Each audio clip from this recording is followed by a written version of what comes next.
విడు మొరటోడు అని వాళ్ళు వీళ్ళు ఎన్నెన్ని అన్న పసి పిల్లవాడు నవ్వాడు.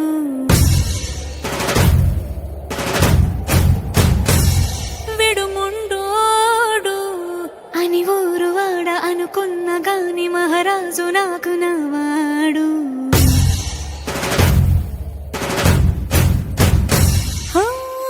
మాట పెడుసైనా మనసులో వెన్న రాయిలా ఉన్నవాడిలోన దేవుడెవరికి తెలుసును నాకన్నా.